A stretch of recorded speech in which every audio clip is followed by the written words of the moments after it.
husky dogs tell us we're in the land of Eskimos.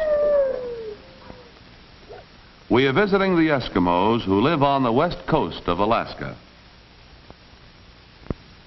This is the village of Unalakleet. The winter sun is low and seems far away. Here Eskimos live in log cabins, for there are forests nearby. Inside one of these homes, Achibuk and his family are asleep on the floor.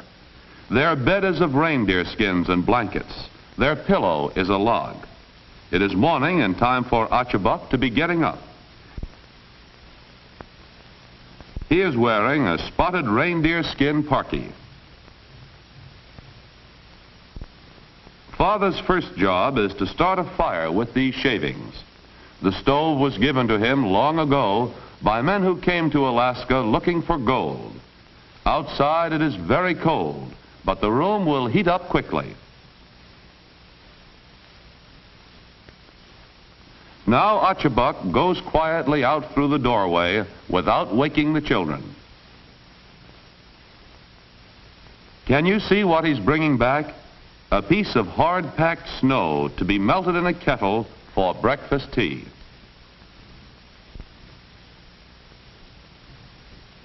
The rest of the family are awake now. Achibuk's daughter wears boots of white reindeer skin. Her brother has sealskin boots. After breakfast, time to go to school. Even Eskimo children hate to be tardy. The first thing is the oath of allegiance to the United States.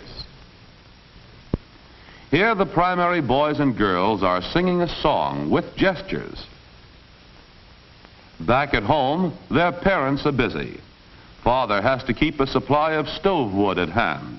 His frozen breath gives us an idea of how cold it is, 30 degrees below zero. Cold or not, Mother has to hang out the wash. Look where she keeps baby brother. While Mother works, Big Brother Anagik is out along the river chopping ice to be melted into water. Water for drinking and for cooking is precious during the long Eskimo winter.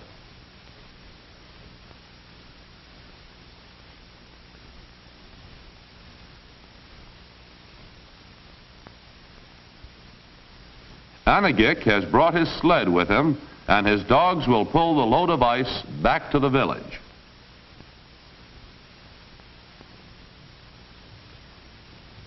Farther out on this same frozen river, the older women of the village are fishing. They must chop holes through the thick ice. This is Kairak with a long-handled ice pick. It cuts out a fishing hole in a short time. To get out the chopped ice, Kairak uses a frying pan from her kitchen. She finds good use for those mittens she knitted last summer.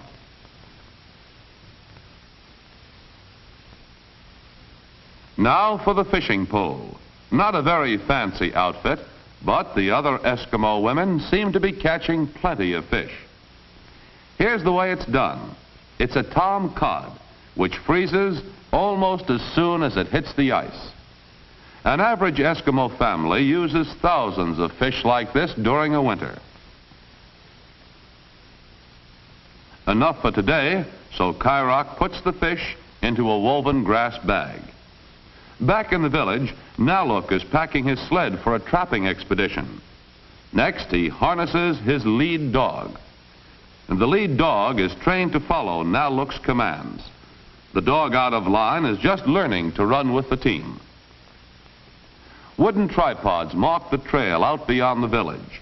These markers help keep from getting lost if a storm comes up.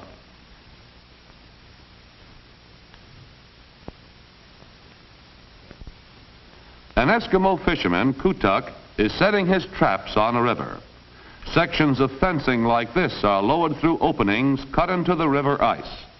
Joined together across the river, they keep fish from going upstream except for one space where Kutuk places the fish traps. These traps, made of chicken wire, are open at one end. With the river entirely blocked off, The only place for any fish to go is into Kutuk's traps. At least, that's what he hopes. We'll see whether or not he was right when we return to the traps with him a week later. Was Kutuk right? He certainly was. Here are about 150 pounds of fish. Even in winter, you'll catch plenty of fish if you know how to catch them. Kutuk empties this fish trap about once a week all during the winter. He will trade his catch at the trading post for a new axe or perhaps a gun.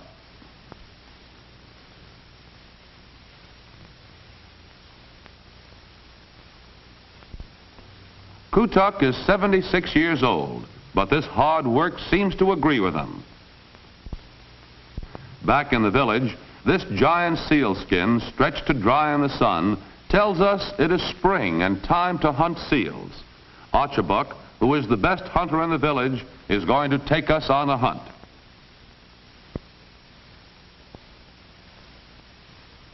We go with him over the frozen ice on the Bering Sea to the edge of the ice field 3 miles offshore. Leaving the dog team behind, Archibald pulls his kayak to the edge of the ice. The snowshoes have kept him from breaking through thin ice. Now he can remove them. He makes sure the ice at the edge is solid.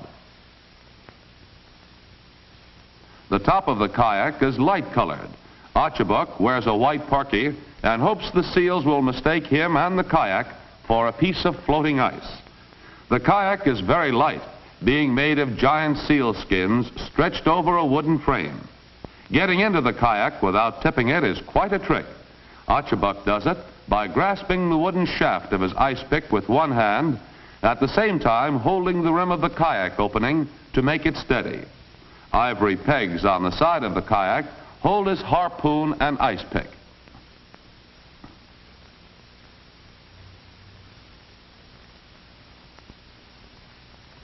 Now off to hunt seals among the floating cakes of ice.